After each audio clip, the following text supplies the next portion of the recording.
makahahadlang, walang maiiwan. Sama-samang lilipad, kamtin ang pangarap. Sa hamong kinakaharap, patuloy na aangat. Edukasyon para sa lahat, sulong. Sulong. Sulong edukadidad. You're entering a whole new world, but do not be afraid. Magandang araw sa mga cute na cute namin mag-aaral. Sige. Diyan nagtatapos ang ating maikling pagsusulit. Sabik na ba kayo sa ating bagong aralin? Babasahin ko na ang mga katanungan. Handa na ba kayo? Ito ang TEPED Radyo. Radyo Eskwela. Sumasaling pabuwid sa DCXR 89.8. Member KBP, kapisanan ng mga pampaaralang broadcaster sa buong Pilipinas.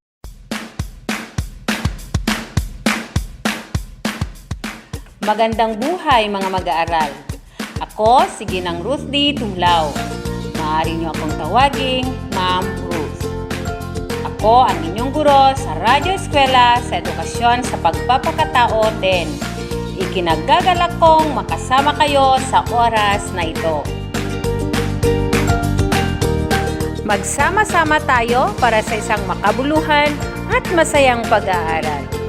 Bago natin simulan ang ating masayang pagkatuto, inaasahan kong kayo ay nasa maayos ng pwesto at makikinig sa ating broadcast sa Radyo Eskwela. Titiyakin ko na ang inyong pagtutok ay makatutulong upang matuto sa ibabahagi kong pagtalakay sa aralin sa edukasyon sa pagpapakatao 10. Biyahe na! Kasama ang Radyo Eskwela.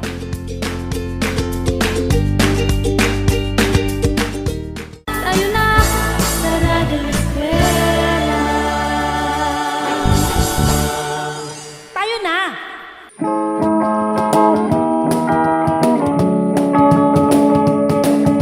Gustong pagkain ang ating ihain. Ang junk food ay iwasan. Nang isip ay magkalaman. Kumain ng gulay nang di ka man lupaypay. Uminom rin ng gatas at nang ikaw ay lumakas. La la la la la la.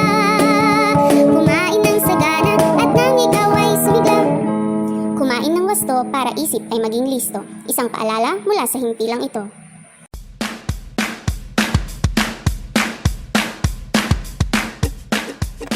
Nagbabalik ang inyong guro sa Radyo Eskwela, Ma'am Ruth.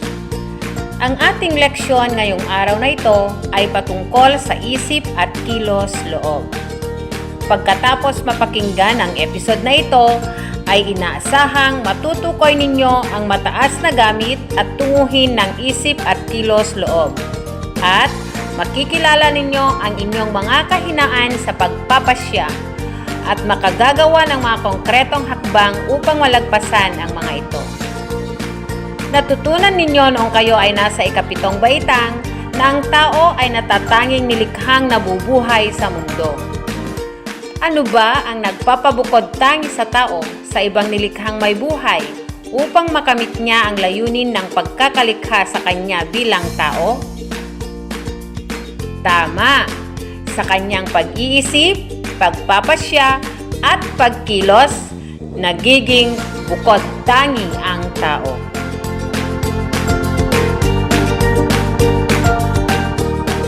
Ngayon naman, upang ihanda kayo sa ating aralin, ating balikan ang mga natutunan ninyo noong kayo ay nasa ikapitong baitang.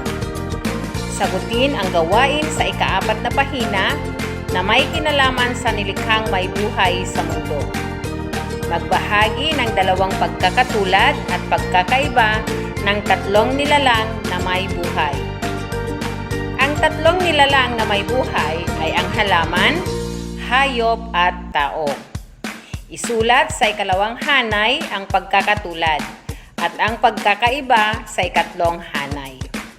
Tapos na ba kayo mga mag-aral? Alamin natin ang inyong kasagutan. Tumpak. Ang pagkakatulad ng halaman, hayop at tao ay pare-pareho silang may buhay. Ano naman ang kanilang pagkakaiba? Mahusay! Ang kanilang pagkakaiba ay ang tao lamang ang bukod tanging may kakayahang mag-isip, magpasya at kumilos. Handa na nga kayo sa aralin natin ngayon. Kaya naman, sa araw na ito, kayo ay inaasahang matutukoy ang mataas na gamit at tunguhin ng isip at kilos loob. At makikilala ang inyong mga kahinaan sa pagpapasya at makagagawa ng mga konkretong hakbang upang malagpasan ang mga ito.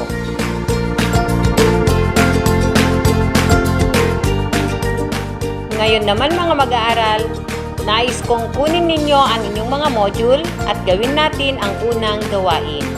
Ito ay ang tuklasin. Okay ba sa inyo? Ayos kung ganon. Buklatin na ninyo ang inyong module sa unang pahina. Nahanap at nakita nyo na ba ang inyong gawain? Magaling! Ito ang inyong gagawin. Pakinggang mabuti ang mga sumusunod na pahayag at tukuyin ito kung ang pahayag ay tama o mali. Isulat ang inyong sagot sa sagutang papel. Unang pahayag. Ang kakayahan ng isip ay layong makakakuha ng buod ng karanasan at makabuo ng kataga upang bigyan ito ng kahulugan. Magaling! Ang sagot ay tama. Ito naman ang pangalawang pahayag. Ang mga halaman, hayop, at tao ay tanging pisikal na anyo lamang ang pagkakaiba, sapagkat pare-pareho lamang ang mga ito na nilalang ng Diyos. Ang sagot ay mali. Sino sa inyo ang nakakuha ng tamang sagot? Mahusay! Dumako naman tayo sa pangatlong pahayag. Ang tao ay nilalang na may likas na kaalaman tungkol sa mabuti at sama-sama. Ang sagot ay tama. Pakinggan niyong mabuti ang ikaapat na pahayag. Ang panloob na pandama ay tumutukoy sa paningin, pandinig, pangamoy at panlasa. Magaling! Ang sagot ay tama. Ngayon, dumako na tayo sa panghuling pahayag. Ang memorya ay pagkakaroon ng malay sa pandama, nakapagbubuod at nakapag-uunawa. Ang tamang sagot ay mali. Ang tao ay nilikha ayon sa wangis ng Diyos, kaya't siya ay tinawag na kanyang obra maestro. Ang pagkakalikha ayon sa wangis ng Diyos ay nangangahulugan na ang tao ay may katangiang tulad ng katangiang taglay niya. Binigyan ng Diyos ang tao ng kakayahang mag-isip, pumili at gumusto. Ang tao ay nilalang na may likas na kaalaman tungkol sa mabuti at sama-sama. Ang kanyang konsensya ay indikasyon ng naturang orihinal na katayuang ito.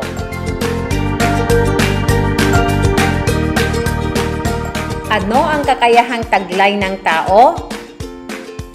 Tama! Ito ay ang kaalamang fakultad o knowing faculty sa Ingles. Dahil sa panlabas at dahil sa isip, kaya't ang tao ay nakauunawa, naghuhusga at nangangatwiran. Ano-ano ang kakayahan ng tao? Magaling! Ang tao ay may dalawang kakayahan. Ito ay ang panlabas at panloob na pandama. Sa panlabas na pandama, ito ay ang paningin, pandinig, pangamoy at panlasa. Ang mga ito ang nagiging dahilan upang ang tao ay magkaroon ng direktang ugnayan sa realidad. Ano-ano ang mga ginagamit natin sa panlabas na pandama? Tumpak! Sa paningin, ginagamit natin ang ating mga mata upang makita ang mga bagay sa ating paligid. Ang ilong naman natin ang ginagamit natin sa ating pangamoy upang maamoy natin ang mga mababangong nilalang ng Diyos gaya ng amoy ng mga mababangong bulaklak. Ano naman ang ginagamit natin para malasahan ang mga pagkain? Tama! Ginagamit natin ang ating panlasa.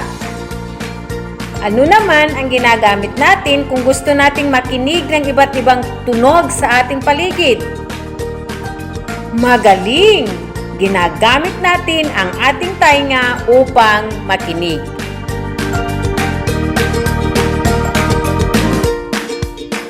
Ano ang pangalawang kakayahan ng tao?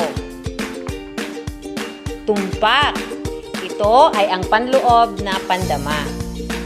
Ang panloob na pandama ay ang kamalayan, memorya, imahinasyon o instinct. Bilang isang mag-aaral, ano ang dapat mong gawin lalo na pag malapit na ang inyong pagsusulit? Tama! Kailangan mong mag-aral ng mabuti. At iyan ang isang halimbawa na ikaw ay may kamalayan sa iyong sarili na kailangan mong mag-aral ng mabuti para makapasa ka sa iyong pagsusulit. Naaalala niyo pa ba kung kailan nag-umpisa ang ECQ dito sa Isabela? Tama! Ito nga ay nag-umpisa noong 11 ng Marso. At ano ang ginamit ninyo upang maalala ninyo ang bagay na yan? Tumpak! Ginamit natin ang ating memorya.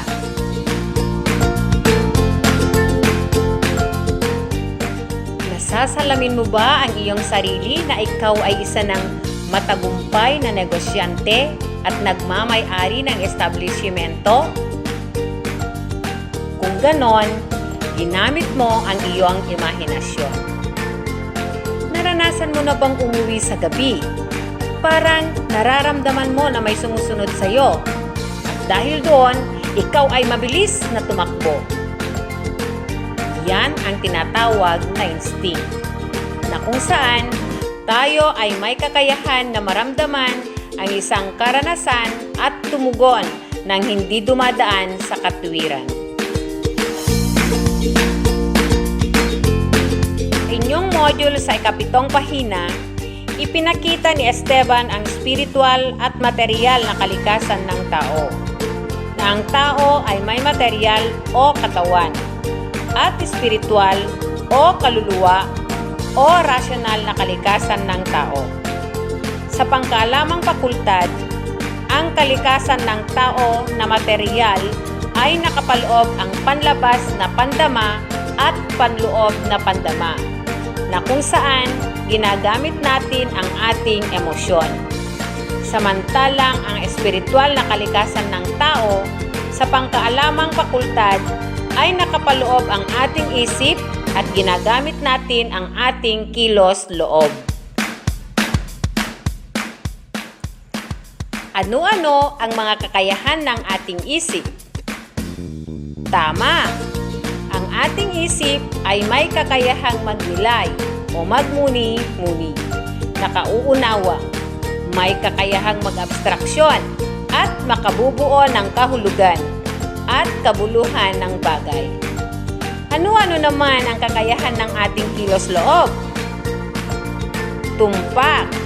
Ang ating kilos-loob ay may kakayahang pumili, magpasya, at isakatuparan ang pinili. At tayo ay naaakit sa mabuti at lumalayo sa masama. Ano naman ang gamit at tunguhin ng ating isip? Tama! Ang gamit at tunguhin ng ating isip ay humanap ng impormasyon, umisip at magnilay sa mga layunin at kahulugan ng impormasyon, at sumnuri at alamin ang dahilan ng pangyayari. Alamin ang mabuti at masama, tama at mali, at ang katotohanan. Ano naman ang gamit at tunguhin ng ating kilos-loob? Mahusay!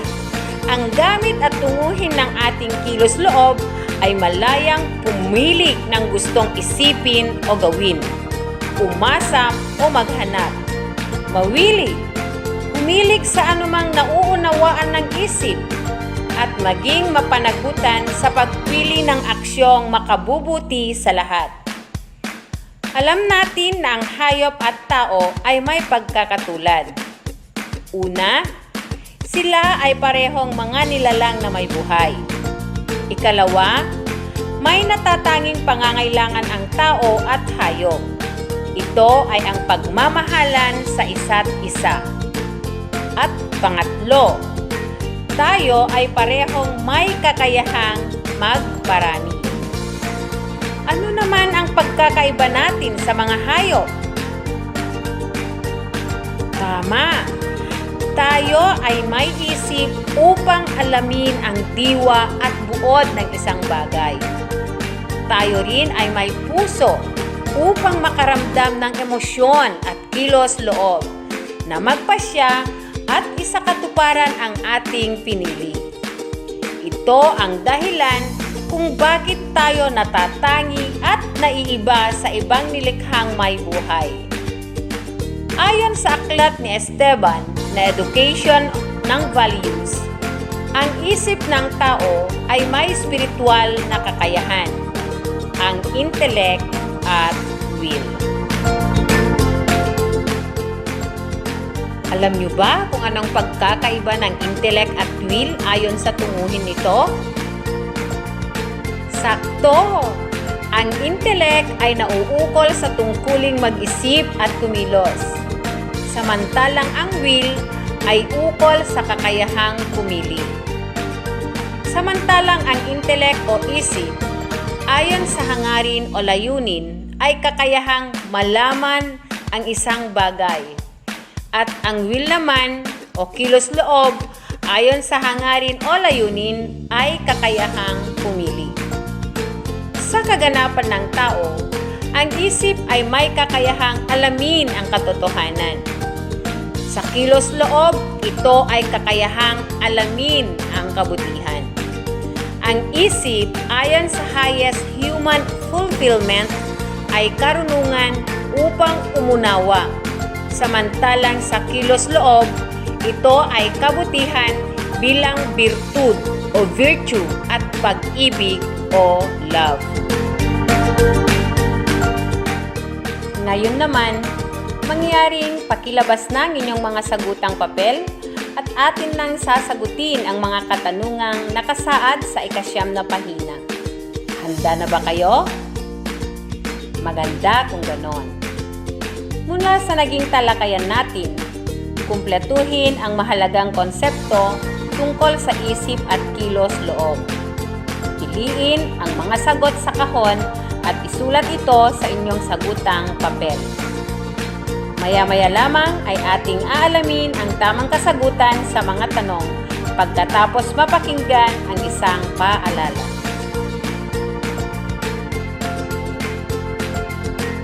Tayo na sa Radio Eskwela. Tayo na! They say knowledge is power in this world full of devour. Be prepared in mind and never get reckless. We'll conquer the world. Let's be educated. Education is indeed a key to success. Education must continue despite of the pandemic. A simple reminder from the Department of Education and this station. Hello mga mag-aaral! Narito ako muli, ang iyong guro sa edukasyon sa pagpapakatautin, Ginang Ruth. Buksan niyo nang muli ang inyong module sa 9 na pahina. Para sa unang konsepto, ang tamang sagot ay tungkulin. Ito ba ang inyong sagot? Mahusay kung ganon. Ang pangalawang konsepto sa hanay na kilos loob ay isakilos. Ganyan ba ang inyong kasagutan? Magaling! Tama ang inyong sagot. Ang ika-4 naman na konsepto sa hanay na tunguhin ay kaganapan ng tao. Nakuha niyo ba ang tamang sagot? Mahusay! Ang ika-5 konsepto sa hanay na kilos loob ay kabutihan. Ganyan ba ang inyong sagot? Wow! Magaling! At para sa ika-6 na konsepto sa hanay na intellect ay karunungan upang umunawa. Nakuha niyo ba lahat ang tamang sagot? Napakagaling kung nakuha niyo lahat ang sagot.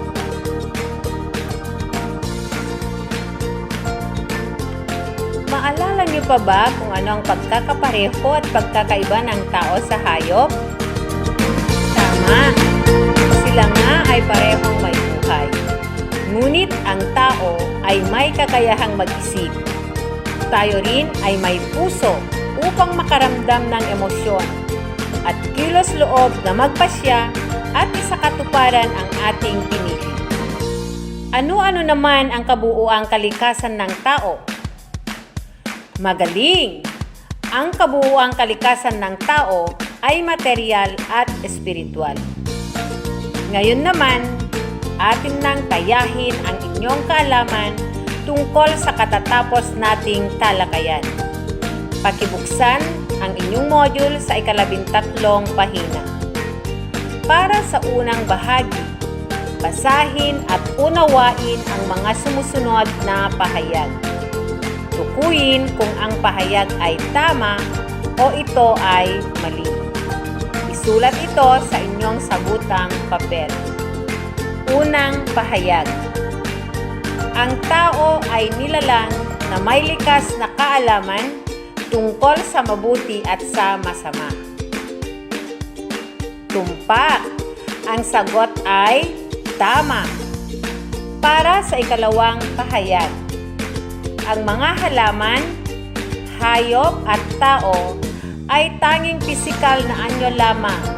Ang pagkakaiba dahil pare-pareho lamang ang mga ito na nilalang ng Diyos.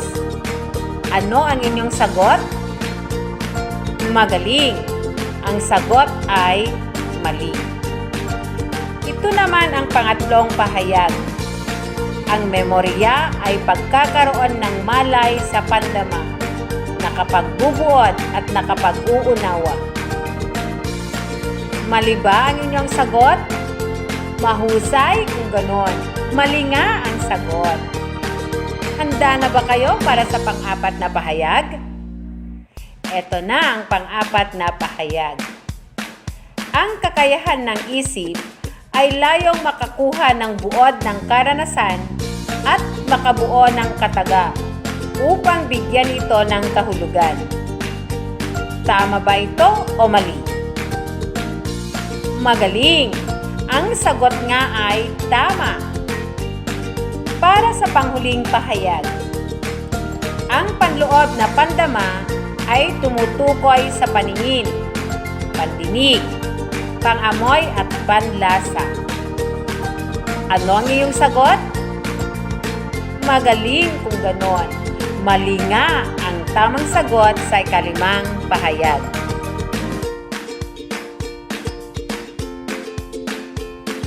Para sa ikalawang bahagi, unawain ang mga pahayag sa hanay A at piliin ang titik ng iyong sagot sa hanay B. Isulat ang sagot sa sabutang papel. Sa hanay A, ika-6 na bilang. Pagkakaroon ng malay sa pandama, nakapagbubuod at nakauunawa. Ano ang tawag dito? Tama! Ang sagot ay titik A, kamalayan. Para sa ikapitong pahayag, kakayahang makaramdam sa isang karanasan at tumugon ng hindi dumadaan sa katwiran. Tama! Instinct nga ang tamang sagot. Para sa ikawalong pahayag, kakayahang lumikha ng larawan sa isip at palawakin ito. Ano ang inyong sagot? Magaling! Imahinasyon nga ang sagot. Para sa ika-9 na pahayag, kakayahang kilalanin at alalahanin ang nakalipas na pangyayari o karanasan. Nakuha niyo ba ang sagot? Mahusay! Memorya nga ang sagot. at sa pang-10 pahayag. Ito ang paningin, pandinig, pangamoy at panlasa. Tama! Panlabas na pandamdam nga ang tamang sagot. Andito na ang pangatlong bahagi. Piliin ang titik na iyong sagot at isulat ito sa inyong sagutang papel. Pang-11 tanong. Ang tao ay nilikha ayon sa wangis ng Diyos, kaya't siya ay tinawag na kanyang obra maestro. Ano ang nais iparating ng kasabihan? Tama! Ang tamang sagot ay titik A.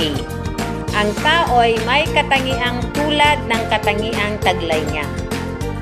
Para sa ika-12 katanungan. Ano ang pangunahing gamit ng kilos-loob? Magaling! Ang sagot ay titik B. Ito ay may kakayahang magnilay o magmumuni-muni, kaya't nauunawaan nito ang kanyang nauunawaan. Para sa ika-13 pahayag. Sa pamamagitan nito, ay may kaalaman ang tao sa kung ano ang mabuti sa masama. Ano ang iyong sagot? Tumpak! Ang sagot ay titik A, isip. Diyan na nagtatapos ang inyong maikling pagsusulit. Para madagdagan ang iyong kaalaman tungkol sa isip at kilos-loob, mangyaring kayo ay magsulat ng 4 na inyong kahinaan tungkol sa pagpapasya. At sa tapat nito ay magbahagi ng paraan upang mas mapabuti ang inyong pagpapasya. Pakisagutan na rin ang katanungang, bilang isang mag-aaral, ano ang magagawa mo sa iyong pamilya, paaralan at pamayanan upang maisabuhay mo ang gamit at tunguhin ng isip at kilos-loob? Kung kayo ay may nais itanong o linawin tungkol sa ating leksyon ngayong araw, maaari ninyo itong isulat at ihulog sa drop box na nakatalaga sa inyong lugar. Paalala, siguraduhing manatili muna kayo sa loob ng inyong tahanan para kayo ay makaligtas sa pandemyang COVID-19. Dito na nagtatapos ang ating araling isip at kilos-loob. Sana ay lagi niyong maalala ang ating napag-aralan ngayong araw. Ito ay inyong bulay-bulayin at muni-munihin upang ito ay kumintil sa inyong puso at isipan. Mag-ingat lagi, maging malinis sa katawan upang pandemya ay maiwasan. Higit sa lahat, ugaliing magdasal at magpasalamat sa Poong May Kapal. Sa ngalan po ng SDO Isabela RBI Production Team, muli, ako ang iyong guro sa Radyo Eskwela, Ma'am Ruth B. Dumlao. Paalam!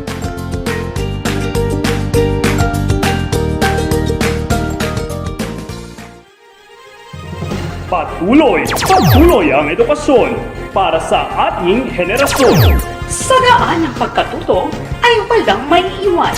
Kaya halina sa Radyo Eskwela!